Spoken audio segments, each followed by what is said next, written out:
Okay, we'll have recording in progress and then we'll have this thing. Okay, so अच्छा जो last हमने चीज पढ़ी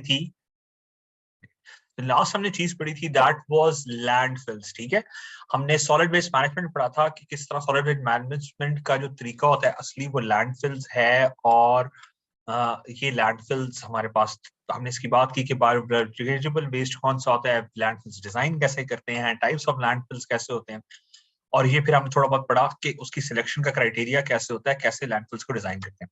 ठीक है, next we have probably one of the last topics of overall environmental science, and that is noise pollution. Fine.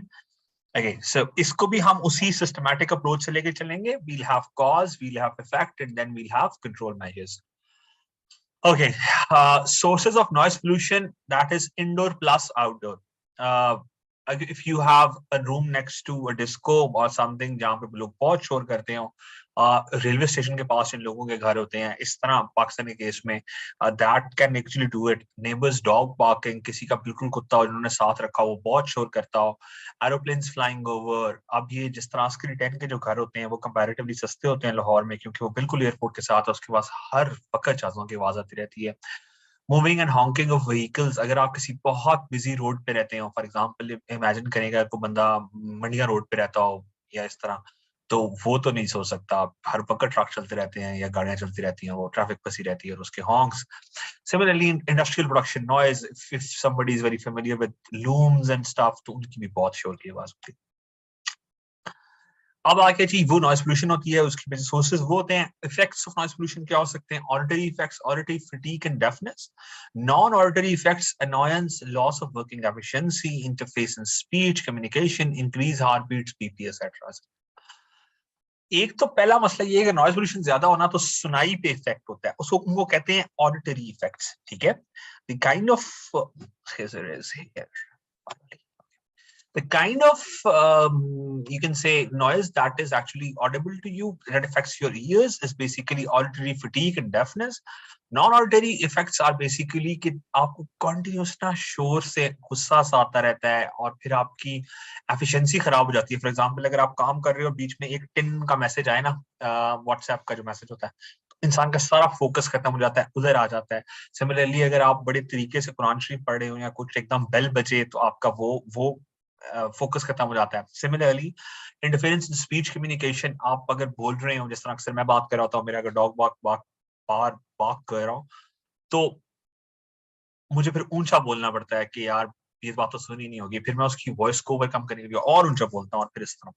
फिर आ गया increasing heart beats and blood pressure, और इसका सबसे बड़ा नुकसान क्या होता है? लोगों को बीपी हो जाता है, और हार्ट बीट का वैसा हाइपरटेंशन का डायरेक्ट रिलेशनशिप होता है ब्लड प्रेशर से, but this is one of the problems. दुनिया में मोस्टली जो ड्राइवर्स होते हैं ना, वैगन्स के या बसेस के या इस तरह, उनको हियरिंग का प्रॉब्लम जरूर होता है हॉर्न्स की वजह से। ठीक है, अच्छा जी, उसके बाद आ गया प्रिवेंशन एंड कंट्रोल। बड़े आसान प्रिवेंशन कंट्रोल्स हैं गाइस। एक ईयर प्लग्स होते हैं, ईयर मफ्स होते हैं, नॉइज हेलमेट्स होते हैं, हेडफोन्स होते हैं। इस तरह की तमाम तरह डिवाइसेस होती हैं जो अगर आप अपने कान में डाल लें तो आपको शोर की आवाज नहीं आती, आवाज आ जाती है। फॉर एग्जाम्पल, ये जो हमारे पास है ना इधर नॉइज हेलमेट है मेरा ख्याल, तो ये इनका फायदा ये होता है कि आप लगा लो ना, आपको नॉइज नहीं आएगी, आपको ड्रिल की आवाज, गन की आवाज वो नहीं आएगी। कोई बंदा अगर आपका नाम लेगा, फॉर एग्जांपल खिजर आया, तो खिजर का मैं कहूंगा खिजर, खिजर ने अगर ये पहने हुए खिजर खिजर सुन लेगा, बाकी सारी चीजें नहीं सुन सकेगा। सो इनसे बड़ा अच्छा एफिशिएंसी इफेक्ट होती है। अगर आपके में से किसी के पास ही हो तो बहुत बहुत फिट सीन होता है।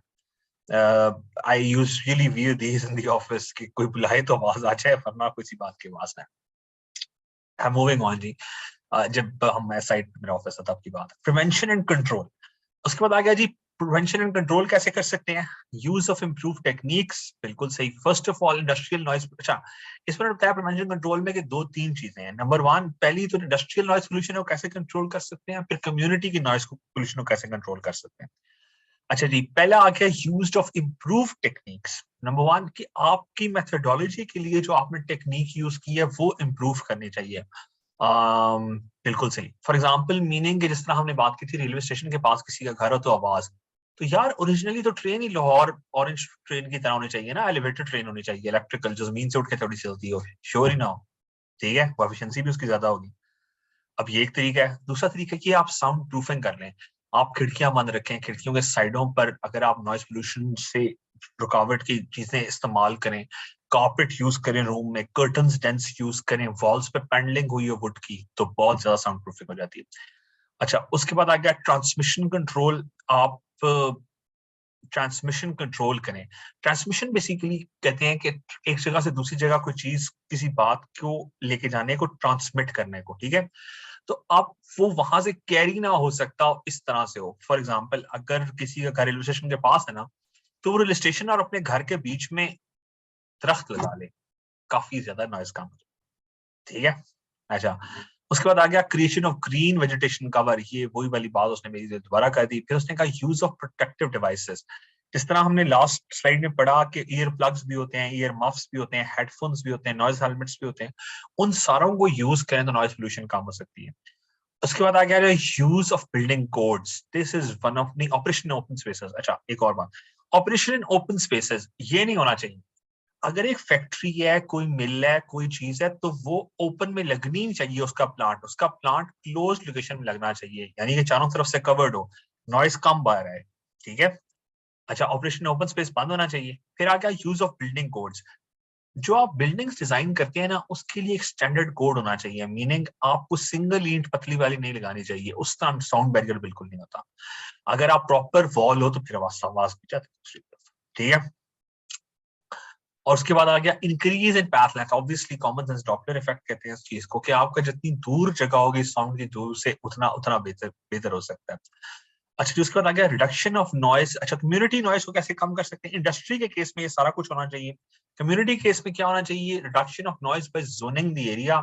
आप सर्टेन जोन क्रिएट करें जिसमें साउंड आ सकती हो, बाकी जगहों पे ना आ सकती हो। फॉर एग्जांपल, जो डिस्कोस थे, या जो रेलवे स्टेशन की जगह है, या जिनके घर मेन रोड्स पे, एक्सेट्रा एक्सेट्रा, उनसे थोड़ा सा दूर करके बाय डिजाइन ही आप लोग घर बनाए, या वो कुछ जोन हो जहां बहुत शोर हो, बाकी जगहों पे शोर ना हो।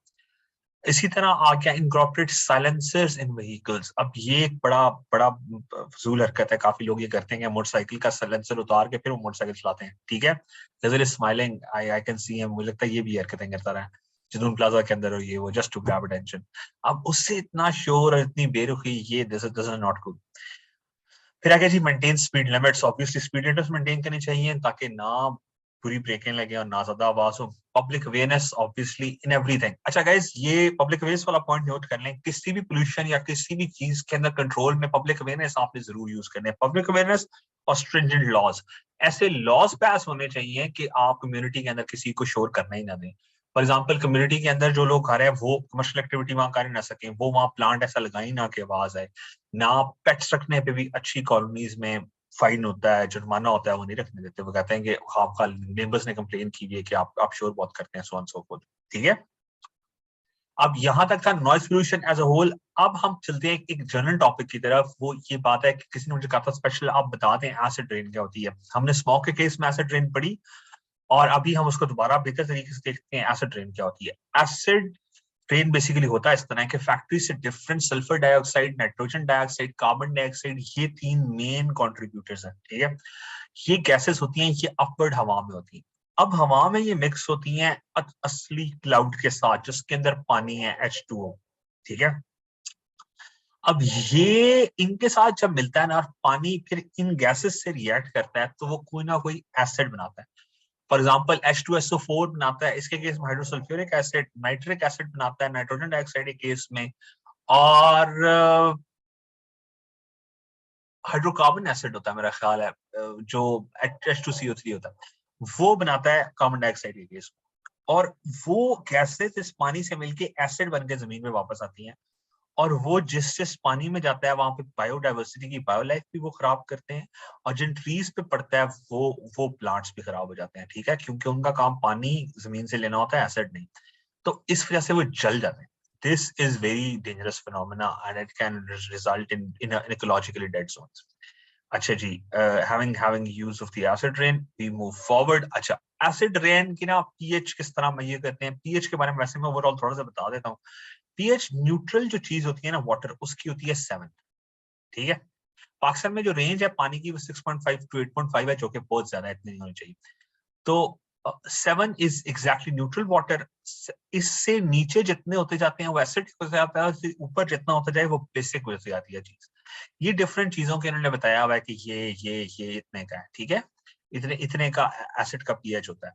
तो acid of pH should be greater than और सॉरी लेस देन 5.6। अगर 5.6 से कोई चीज नीचे है ना उसकी पीएच, तो that is by defect considered an acid. और उसमें सबसे पहले क्या चीज आई हुई है, विनेगर, ठीक है। विनेगर ठीक ठाक खट्टा होता है, अगर गले में जाए इस तरह आप वो किसी प्लांट को भी दें तो प्लांट को भी नुकसान होता है। बस ये बेसिक कॉन्सेप्ट इन्होंने स्लाइड में शो किया। Moving on, we have adverse effects of acid rain. Surface water, acid rain kills rivers. This river is dying. Okay, Hira left. She's back, I guess.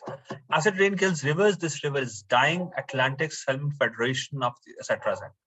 फिर एसिड रेन्स जो होता है ना, वो उससे सबसे ज्यादा मसला ये होता है कि रिवर्स के अंदर मछलियां मार जाती हैं। अब ये सैल्मन एसोसिएशन है अटलांटिक की। अब Atlantic is a state of America. तो उन्होंने कहा कि जी Atlanta is a state of America, sorry, तो अटलांटिक उसका जो रिवर है वो, तो अटलांटिक ओशन भी है वैसे बाय द वे। तो उन्होंने कहा कि जी वो जो है ना वहां पे सारी सैल्मन मर रही है इस एसिड रेन की वजह से। इसको उन्होंने शो किया हुआ है। और सरफेस वाटर भी पीने के काबिल नहीं रहता। फॉर एग्जांपल पूरे का पूरे रिवर का जो वाटर है ना वो जाया हो।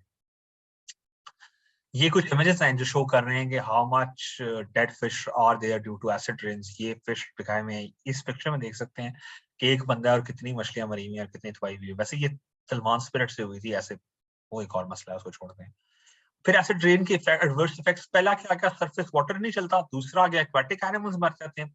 तीसरा आ गया सॉइल ही खराब हो जाती है, ठीक है। और क्या फर्क पड़ता है देखें सॉइल को एसिड रेन की वजह से सॉइल के जो हालात हैं होता है। इफेक्ट क्या है कि जब वो एसिड जमीन में जाता है तो वो मेटल से रिएक्ट करता है। और मेटल्स के कुछ प्रेसिपिटेट्स, कुछ ट्रेसेस, कुछ कार्बाइड्स वो ट्रीज में जाते हैं जो ट्रीज को मार देते हैं। और micro organisms living in the soil को भी एसिड मार देता है। तो पूरा इकोलॉजिकली डेड जोन क्रिएट होना शुरू हो जाता है। अच्छा जी, उसके बाद ये इसके अलावा वो ओवरऑल बड़ा बुरा इफेक्ट देता है वेजिटेशन को। गाइस, फॉरेस्ट और जंगल में और वेजिटेशन में थोड़ा सा फर्क होता है, मैं बता देता हूँ। कोई भी जगह जो आबाद हो, वहां पर घास हो, वहां पर खेत हो, वहां पर ट्रीज हो, वहां पर घास फूस हो, झाड़ियां हो, कुछ भी हो, वो तमाम की तमाम जगह को वेजिटेशन जरूर कहते हैं, ठीक है। जो जगह भी आबाद हो, जहां पौधे हो, उसको वेजिटेशन कहते हैं, पीरियड। फॉरेस्ट वो जगह होती है जहां पे बहुत सारे मल्टीपल दरख्त होते हैं, ठीक है। अच्छा, अब फॉरेस्ट का पाकिस्तान में डिपार्टमेंट है, उसका काम है दरख्त लगाना। रोडों के साइडों पे भी जो दरख्त लगे हुए, फर्ज करो आप एक रोड है लंबी सी, उसके साइडों पे एक एक दरख्त करके 2000 दरख्त लगा लेते हैं, that's a forest. Jungle is something जिसके अंदर जो फॉरेस्ट तो होता है, ट्री कवर्ड एरिया तो होता ही है, उसके अंदर एनिमल्स भी प्रॉपर रहते हैं और इकोलॉजिकल सिस्टम। फॉर एग्जांपल हमारा नथिया गली नहीं, अयूबिया नेशनल पार्क है। Ayubia national park is a proper jungle. वहां पे मंकीज भी हैं, वाइल्ड लाइफ की और चीजें भी हैं, फिर और वो लेपर्ड्स भी हैं जो बबून्स को मार के खाते हैं, सो ऑन सो फोर्थ। इस तरह हमारे पास खुजराब नेशनल पार्क है जिसके अंदर स्नो लेपर्ड्स होते हैं और मारखोर हैं बहुत सारी जगह। तो वो वो जंगल बड़ा होता है, उसमें एनिमल्स भी होते हैं। फॉरेस्ट वो होती है जहाँ ट्री कवर्ड हो, वेजिटेशन उस जगह कहते हैं जो आबाद हो। बेशक वहां फसलें हो, वहां घास फूस हो, वहां झाड़ियां हो, जो भी हो, बस वहां वेजिटेशन है तो है। अच्छा जी, उसके बाद आके adverse effects of acid rain. उसकी वजह से क्या होता है कि आपका ना एसिड रेन अगर हो, और एसिड रेन वाले के बाद जो फ्यूम्स होते हैं एसिड के, अगर वो हम ब्रीथ करें तो क्या होता है, नॉर्मल ब्रोंकाई जो होता है ना किसी भी बंदे का, वो इस तरह होता है, ठीक है, अंदर से खाली। जब एसिड जाके इस इन टिश्यूज को लगता है, ये टिश्यूज एल्वेलाइज होते हैं, बहुत सेंसिटिव होते हैं, तो वो इस तरह बर्स्ट होकर सूज जाता है, ठीक है। इसलिए लोगों को फिर अस्थमा होता है, लोगों को सांस लेने में दुश्वारी होती है ओवरऑल डेफिनेटली। सिमिलरली ये लोगों को स्किन के कुछ मसाइल हैं, उन्होंने अलाइनमेंट दिखाई हुई है कि किस तरह से होती है अगर एसिड रेन इंसान की स्किन के साथ डायरेक्ट इन कांटेक्ट आ जाए। अच्छा, उसके बाद एक और बड़ा मसला भी होता है एसिड्स का। एसिड रेन्स का एक और बहुत बड़ा इश्यू ये है कि वो एसिड जब गिरता है ना प्योर कैल्शियम के किसी कंपाउंड पे, like marble, calcium carbonate, gypsum, granite, anything, उसको वो खा जाता है। एक खाज ना रहता है, क्रिसिव कर देता है वो, ऊपर से सरफेस प्लेन नहीं रहती, वो घुल जाता है एसिड की वजह से।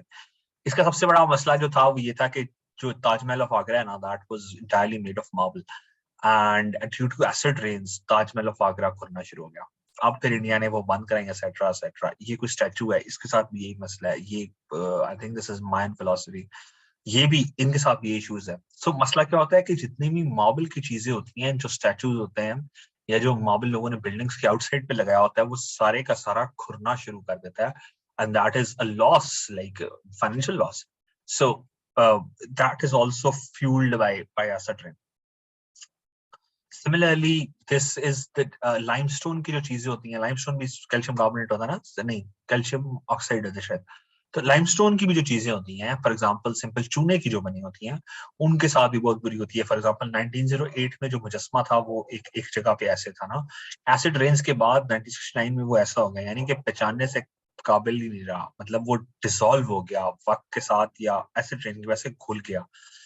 मेटल्स को भी बहुत ज्यादा डैमेज होता है एसिड से, क्योंकि वो डायरेक्ट जब एसिड गिरता है उनके ऊपर तो वो रिएक्ट करते हैं, और अब ये हालत देखें आप गाड़ी की, सिर्फ इसलिए कि इस पे एसिड रेन होगी। This is very sad. Okay, and now how can we control this acid rain stuff? Primarily हम liming of lakes and soil, okay, clean up some smokestacks and exhaust pipes, okay, public awareness and alternative research use, ये बिल्कुल तीनों बातें सही। Liming of lakes and soils, liming of lakes and soil से क्या फर्क होता है गाइस, कि आप उन पे आर्टिफिशियली लाइमस्टोन ऐड कर देते हैं। लाइमस्टोन होता है चूना या लाइम कह लें, बड़ा आसान काम होता है, कोई इतना मसला नहीं होता। वो पाकिस्तान में भी बहुत ज्यादा जखायर है कैल्शियम के, किसी भी कंपाउंड के, फॉर एग्जांपल मार्बल के, ग्रेनाइट के, या चूना जिसको सिंपल ऑल कहते हैं उसके। एक ये काम हो सकता है बड़ा सही, इससे ये हो कि जब एसिड रेन इन पे चीजों पे गिरे तो लाइमस्टोन ही उसको डिसॉल्व कर दे, लाइम लाइम ही उसको न्यूट्रलाइज कर दे उस एसिड को, और फिशेस ना मरे, फर्ज करो लेक्स वगैरह में एसेट्रा इस्तेमाल। सिमिलरली सॉइल्स में अगर चूना डाला हो और उसके ऊपर एसिड रेन हो तो वो दरख्त वो वाले ना मरे, ठीक है। Clean up of smokestacks and exhaust pipes, बिल्कुल वो तो क्लीन अप होना ही चाहिए। और दूसरा ये कि उनको एक लिमिटेड डिजाइन में, लिमिटेड तादाद में जो होता है धुआं, वो बाहर भेजना चाहिए, ताकि उनसे जब पानी रिएक्ट हो तो सिंपल एसिड ना बने। फिर आगे public awareness, alternative resource sources, overall लोगों को समझाना चाहिए कि बहुत ज्यादा अल्टरनेटिव ऐसी चीजें हैं जिनसे काम हो सके। हमने पहले भी एग्जैक्टली यही बात की थी कि कैटालिटिक कन्वर्टर जो होता है ना, वो एक जाली होती है, और वो लोग चीजों को नॉन नॉन हार्मफुल वे में, नॉन हैजर्डस वे में ले जाता है, ठीक है। सो ये कैटालिटिक कन्वर्टर्स यूज होने चाहिए in order to control the smoke and then control acids and rains in general. Okay, now we have something else, and that was which we have previously also studied, and that was ozone layer depletion. But this one is in detail. We'll tell you what that is going on. अच्छा जी, ozone layer basically होती है stratosphere में, उससे ऊपर होती है troposphere, और फिर फाइनली होता है आयोनोस्फीयर। एटमॉस्फेयर के ना 3-4 लेवल्स होते हैं। हम अभी फिलहाल बात करते हैं जी chemical composition of ozone. Ozone की ओवरऑल केमिकल कंपोजिशन क्या है, बेसिकली दैट इज O3। ये एग्जैक्ट बताया हुआ है O3। ऑक्सीजन के 3 मॉलिक्यूल्स हों इकट्ठे, 3 एटम्स हो इकट्ठे, तो that is called O3, that is ozone. Ozone की कुछ प्रॉपर्टीज हैं, वो ये है कि कलर जो है वो गैसियस ओजोन है और ब्लूइश। गाइस ये जो ब्लैंक था ना, ये एग्जैक्ट आया था जब हम एमसीक्यू दे रहे थे जनरल साइंस में, कि ozone is in which colour, ozone is bluish in colour. हम जो आसमान देखते हैं जो हमें ब्लू नजर आता है ना, वो इसीलिए क्योंकि वो ओजोन के लिए। अच्छा जी, उसके बाद इसकी स्मेल बड़ी पंजेंट होती है और बड़ी डिस्टिंक्टिव होती है, इन सेंस के पता लग जाता है क्या चीज है। मोस्टली गैसेस ना वो ऑर्डरलेस होती है। ऑक्सीजन डाइऑक्साइड भी इवन ऑर्डरलेस होती है। Oxygen trioxide, that is O3, that is ozone, that is has a very pungent smell. Okay, so अब होता क्या है कि ओजोन के अंदर ना इस तरह होता है कि ओरिजिनली, अब ये ऑक्सीजन का सिंगल मॉलिक्यूल कहाँ से आता है, पहले तो ये क्वेश्चन है ना। वो क्वेश्चन, वो जो सिंगल मॉलिक्यूल है ना हमारे पास, वो हमारे पास आता है कि हम 2 मॉलिक्यूल होते हैं ऑक्सीजन के, उनके ऊपर अल्ट्रावायलेट रेज पड़े तो वो एक एक अलग हो जाता है। ऑक्सीजन का एटम जो होता है ना, वो अकेला एग्जिस्ट नहीं कर सकता, ठीक है। मोस्टली गैसेस का, हाइड्रोजन का भी, ऑक्सीजन का भी, नाइट्रोजन कर सकता है। तो वो एक एटम नहीं रह सकता, तो फिर वो क्या करता है, वो सिंगल एटम जो होता है वो अपने आप को किसी ना किसी डाई एटम के साथ मुंसलिक कर लेता है, and that is how ozone is form. Okay, अब मसला ये होता है कि जब बहुत ज्यादा हार्मफुल गैसेस क्लोरोफ्लोरोकार्बन हो ना एयर में, वो जाके इस एक एक एटम को पकड़ना शुरू कर देते हैं, ये वाले एटम, और फिर ओजोन के लिए एटम ही नहीं बचते, ओजोन O2 बन जाती है और हमारी अम्ब्रेला जो है वो खराब हो जाता है, वो जो ओजोन का। ओके, अब ओजोन दो लेयर्स में, अच्छा, presence of ozone is atmosphere, ozone दो प्रॉपर लेयर्स में एटमॉस्फेयर के है, that they are both correct, troposphere में भी और स्ट्रेटोस्फियर में भी, ठीक है। सो ओजोन के दो रीजन्स हैं, ओजोन ओजोन लेयर जो है उस स्ट्रेटोस्फियर में एग्जिस्ट करती है और ट्रोपोस्फियर में एग्जिस्ट करती है। Role of ozone in stratosphere: ozone is good up high. Stratosphere air temperature increases with height. Ultraviolet radiation is absorbed, creating ozone layer is a stratosphere. Okay, got it. अब जो stratosphere में है ना, इनमें से ना stratosphere ऊपर वाला, इसके अंदर वो गुड हाई जगह पे है और वो अल्ट्रावायलेट रेज को ब्लॉक करती है, और कोई कोई कोई मतलब अल्ट्रावायलेट रेज, ऐसी पॉइजनस रेज अल्ट्रावायलेट की जो कि हार्मफुल जिन्होंने करना हो, skin type A type B कहते हैं उन्हें, टाइप बी कहते हैं, उनको रोकती, ठीक है, और यही इसका काम था। अच्छा, role of ozone is troposphere. अब ट्रोपोस्फियर वाली है ना जो ozone, that is bad and that is nearby. Troposphere is air temperature decreases with height. Troposphere में ना, अच्छा ये बड़ी इंटरेस्टिंग बात है, मैं जो आपको बताना चाहता हूँ, ट्रोपोस्फियर में आप जितना ऊपर जाए ना उतना ठंडा होता जाता है, और स्ट्रेटोस्फियर में आप जितना ऊपर जाए उतना गर्म होता जाता है। रीजन बीइंग, जितनी आप हाइट पे जाते जाएंगे ना तो ठंड होती जाएगी, दैट्स ओके, एक खास हद तक। उस हद के बाद अगर आप ऊपर जाएंगे तो आप सूरज के करीब होते जाएंगे, तो फिर आपको गर्मी लगेगी, ठीक है। सो स्ट्रेटोस्फियर जो होता है, हमारे पास यहाँ लिखा भी होगा, yes, in stratosphere air temperature increases with height and in troposphere air temperature decreases in height. This is the problem with that. और इस वाली जो ओजोन होती है, मतलब ओजोन ट्रोपोस्फियर और स्ट्रेटोस्फियर दोनों में एग्जिस्ट करती है, बस इसका ये मकसद था और कोई इतना इशू नहीं है। अब environmental issues associated with ozone. Okay जी, ये इन्होंने से रिप्रेजेंट किया हुआ है कि चाहे तो अर्थ ऐसी हो सकती है, चाहे तो अर्थ ऐसी हो सकती है, ठीक है। ये हमेशा से dichotomy of good and evil है, मेरे ख्याल से तो ये जन्नत वाली जगह है, दोज़ख वाली, मगर क्या होगा we'll know. Increase of ozone in troposphere, the bad zone. So first of all, अब ट्रोपोस्फियर वाला वही था जो नीचे है, राइट, और द बैड जोन, उसमें क्या होता है, हमारे पास सनलाइट है, सनलाइट आ रही है और वो नाइट्रोजन ऑक्साइड से रिएक्ट करती है और फिर वोलेटाइल ऑर्गेनिक कंपाउंड्स बनते हैं और ओजोन बनती है। Pollutants break together in direct sunlight forming ozone, ground level ozone formation। ये लोअर वाली है, ये इस तरह से बनती है, ठीक है। हमने स्मॉग के केस में भी पढ़ा था कि स्मॉग के पार्टिकल्स रिएक्ट करते हैं बाकी पार्टिकल्स से, ओजोन से, in the presence of ultraviolet radiations, ठीक है। सूरज हो तो ये होता है ज्यादा इफेक्ट। अच्छा, उसके बाद आ गया loss of ozone and stratosphere. अब सारी की सारी ओजोन ट्रोपोस्फियर में आने लग जाए ना तो स्ट्रेटोस्फियर वाली लूज होने लग जाती है। स्ट्रेटोस्फियर वाली की तो असल में हमें जरूरत थी, वो तो गुड जोन है, ठीक है, वो तो गुड ओजोन है। तो होता क्या है, एक CFC मॉलिक्यूल आता है, वो CFC molecule causes a chlorine atom to break away from CFC molecule. Ultraviolet से क्लोरीन लैद हो जाता है, क्लोरीन इस ओजोन के O3 के अंदर से एक ऑक्सीजन को पकड़ लेता है, O2 रह जाते हैं और ClO रह जाता है, और ये बिल्कुल सही नहीं है, ठीक है। अब ये जब हो जाता है तो फिर वो कहता है कि a free oxygen atom hits the chlorine monoxide molecule, the result is another free chlorine atom। अब क्या होता है कि एक ऑक्सीजन के मॉलिक्यूल से जब ये दोबारा टकराते हैं तो फिर क्लोरीन दोबारा अकेली हो जाती है, उसने इस मॉलिक्यूल को तो खराब किया ही किया था, अब इनमें से किसी मॉलिक्यूल को भी खराब करते हैं, ठीक है। So it's a chain reaction, it's an ongoing process. थोड़ी सी क्लोरीन आ जाए ओजोन में तो वो तहलका मचा देती है। अच्छा, फिर अगर free chlorine continue to deplete ozone in the stratosphere. This is what the problem is with chlorofluorocarbons. CFC molecules guys are called chlorofluorocarbons. इसको प्लीज नोट कर लें, ये पता होना चाहिए हमें कि क्या क्या तंग करता है। क्लोरोफ्लोरोकार्बन्स वो कार्बन्स जिनके साथ क्लोरीन के 3 मॉलिक्यूल्स और फ्लोरीन का 1 मॉलिक्यूल होता है, they are the most dangerous tripleters of ozone and that is the problem. अच्छा जी, अब हम नेक्स्ट चीज पे आते हैं कि ये क्लोरोफ्लोरोकार्बन्स होते कहाँ हैं। सबसे पहले CFCs जो होते हैं ना गाइस, वो होते हैं रेफ्रिजरेशन में, एरोसोल में, फोम में, फूड फ्रीजिंग, और ये तमाम तरह उसकी एग्जांपल्स उन्होंने बताई हुई हैं। उसके बाद जो चीज को तंग करते हैं वो हैलोन्स होते हैं। हैलोजेंस बेसिकली, हैलोजन एक ग्रुप है, बल्कि एक पीरियड है periodic टेबल का, उसके अंदर ना क्लोरीन, फ्लोरीन और इस तरह की तमाम तर चीजें हैं। वो जो गैसेस होती हैं वो यूज होती हैं फायर फाइटिंग के लिए। जो फायर एक्सटिंग्विशर नहीं होता रेड सा, उसके अंदर जो गैस होती है ना प्राइमरीली, वो ये होती है। उनसे भी बड़ा फर्क पड़ता है। अच्छा जी, उसके बाद HCFC-22 revolution as foam fire fighting, ये एक और है, ये भी इसमें यूज होती है। ये स्पेशल कोई इसका नेम है टेक्निकल, राइट।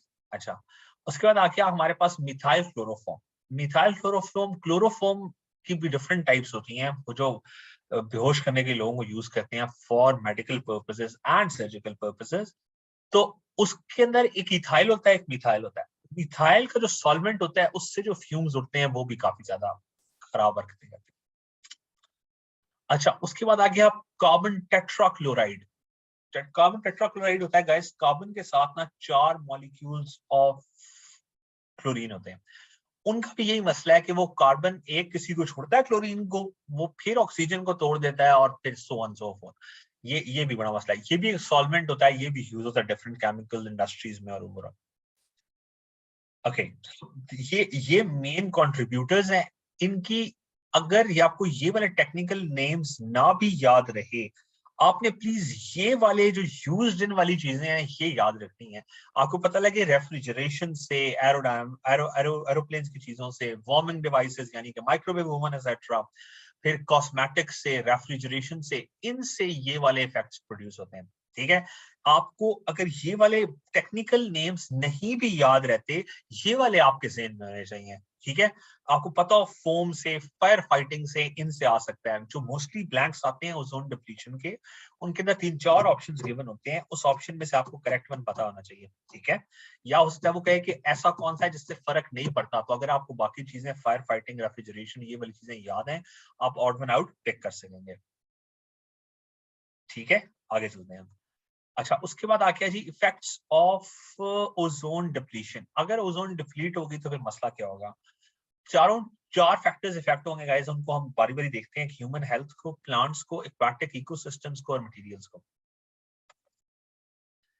सबसे पहले आ गया जी harmful effects on human beings. सबसे पहले ह्यूमन बीइंग्स को बेचारों का क्या बनेगा जी guys, increase susceptibility of skin cancer. सबसे पहले तो स्किन कैंसर होगा ना। ये क्लास में मैंने एक क्वेश्चन पूछा था, खिजर नहीं बताया था, स्किन कैंसर होगा।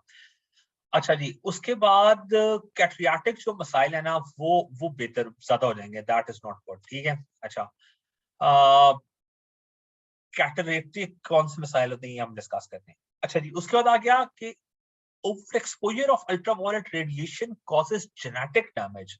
Guys this is very serious. आपके जीन्स ही खराब हो सकते हैं ह्यूमन काइंड के एज अ होल, और जो फ्यूचर जनरेशंस होंगी उनके अंदर कुछ बाय डिफॉल्ट डिफेक्ट्स हो सकते हैं। This is very very dangerous. Damages cornea. Cornea क्या होता है गाइस, कॉर्निया बेसिकली होता है आंख के अंदर एक चीज होती है। सो अगर आप एक खास लेवल तक सूरज को भी देखें तो आपको कुछ देर बाद आपकी आईज इफेक्ट हो जाती है। इसी तरह अगर ओजोन लेयर ना हो और लाइट फिल्टर होके ना आ रही हो, सारी लाइट आ रही हो, तो उससे कॉर्नियाज भी डैमेज होते हैं। आंखों के लोगों को देख के नजर ही नहीं आया कुछ अरसे बाद।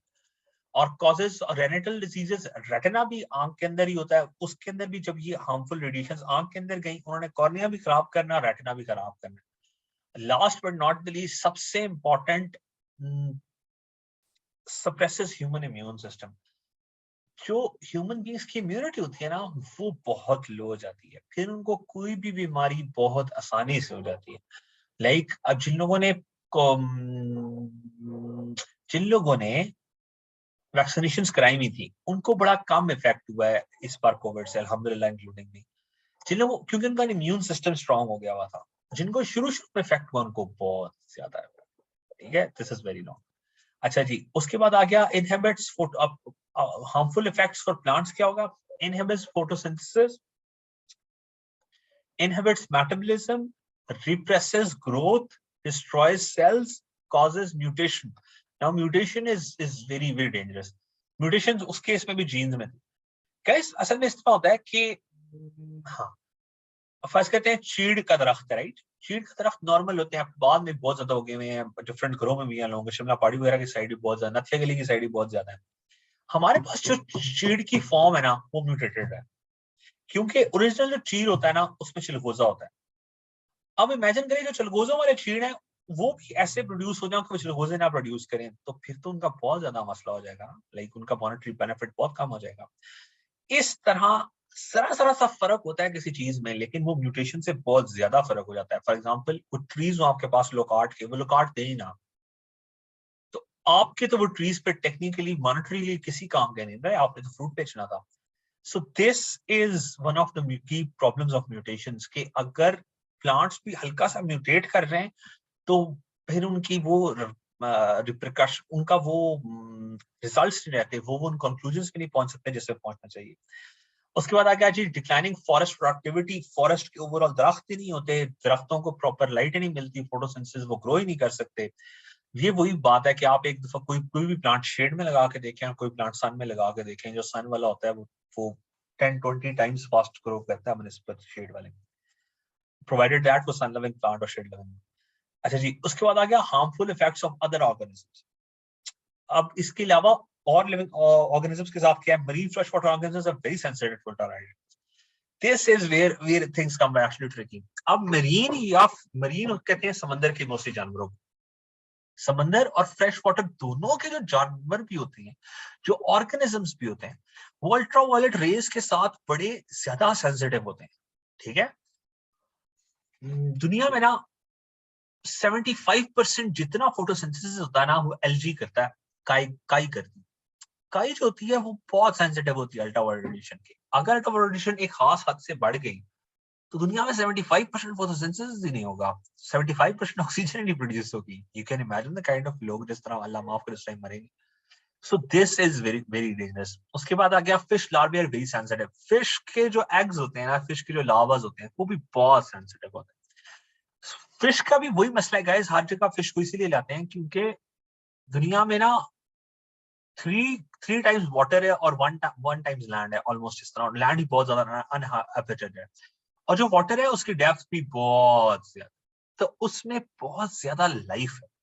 वो लाइफ अगर जरा से भी डिस्टर्ब होना तो पूरा इकोसिस्टम लैंड वालों का तो कुछ भी नहीं रहता पीछे। This is very important. फिर जी प्लैंकटन एक चीज होती है, ये एक यूनिसेलुलर ऑर्गेनिज्म होता है, उसकी पॉपुलेशन भी बड़ी सिवियरली डैमेज होती है, वो काफी ज्यादा माइक्रो ऑर्गेनिजम्स की खुराक होता है, फिर उससे बड़ा मसला होता है। फिर जी उसके आ गया वही ना effects of fish, ship, crab, ये सारे जो लार्वास होते हैं इनके जो एग्स होते हैं जो इन्होंने हैच होना होता है, वो बहुत ज्यादा मसले होते हैं। फिर आ गया जी harmful effects on non living materials. Accelerates breakdown of paints. Paint जिन लोगों ने बाहर किया होता है, अब पेंट एक तो होता है लोगों ने घरों के बाहर किया, दैट इज फाइन। गाड़ियों का पेंट बहुत इंपॉर्टेंट होता है, उससे भी इंपॉर्टेंट शिप का पेंट होता है। अगर शिप को पेंट ना सही करें तो वो तो पानी में रहती है, उसको बहुत जल्दी जंग लगता है, इसलिए उसको बड़ा तरीके से उसको बड़ा पावरफुल पेंट करना पड़ता है। आप इमेजिन करें कि वो शिप का पेंट क्यों उखड़ है, आपने 2-3 करोड़ रुपए का शिप लिया था, शिप खराब हो गया, क्यों जी, जंग लग गया। जंग कैसे लग गया, पेंट जो था वो जोन की वजह से डैमेज हो गया। अब ये तो बहुत ज्यादा है। Similarly, accelerates of breakdowns of plastics, affects temperature gradient levels in atmosphere, affects atmospheric circulation pattern, climate changes, etc. All of this atmosphere के अंदर जो मसाइल हैं, atmosphere के temperature gradient levels ये होते हैं कि there is something, okay, so there is something कि आपका एक खास एल्टीट्यूड पे खास टेम्परेचर होता है, वो अगर डिस्टर्ब हो जाए ना तो बहुत ज्यादा मसला होता है। मीनिंग कि आपके लैंड के पास ना ठंडा टेम्परेचर होता है, लेकिन लैंड के अंदर ना, जमीन के अंदर कंपैरेटिवली उससे गर्म टेम्परेचर होता है।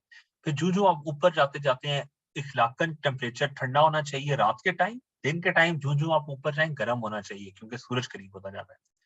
अब ये अगर जरा सा भी हिल जाए ना तो बहुत एडवर्स इफेक्ट्स होते हैं प्लांट्स के लिए भी, एनिमल्स के लिए भी, इवन ह्यूमंस के लिए भी, कि उन्होंने जो एक्सपेक्टेशंस उनकी जो बॉडी के एनवायरनमेंट होता है ना, वो टोटल का टोटल डिस्टर्ब हो जाता है। This is very wrong, this should not happen. So ये नॉन लिविंग मटेरियल्स पे ओजोन के इफेक्ट्स हैं। अच्छा, अब हमें ना ये बताने से तमाम का मकसद ये, I am 100% sure you guys are very well versed और आपको ये बातें मेरे से ज्यादा बताऊंगी, लेकिन मैंने ये बातें इसलिए बताई कि मुझे खुद ये होता था यार स्किन कैंसर हो जाएगा, दैट्स ऑल। इस तरह सिर्फ स्किन कैंसर का मसला नहीं है, बहुत ज्यादा मसाइल है ओजोन को लेके। इसीलिए जो पेरिस एग्रीमेंट था उसमें बहुत ज्यादा तवज्जो दी गई है क्लोरोफ्लोरोकार्बन्स को। ठीक है, अच्छा जी, उसके बाद आ गया हमारे पास actions taken to protect ozone layer. Okay, और इन एक्शंस के मुताबिक ओजोन लेयर जो है ना वो कवर होगी 2020-50 तक। With this high note, we are ending the meeting. We'll end the meeting, and we'll take only 5 minutes break just for the video to actually compile. Once the video is compiled, we'll move on back here. I'll send the link in the group. In the meanwhile, please get your questions ready. हम next session शुरू करने से पहले अभी तक के तमाम questions पूछेंगे. Okay? I'll just share the link with you guys.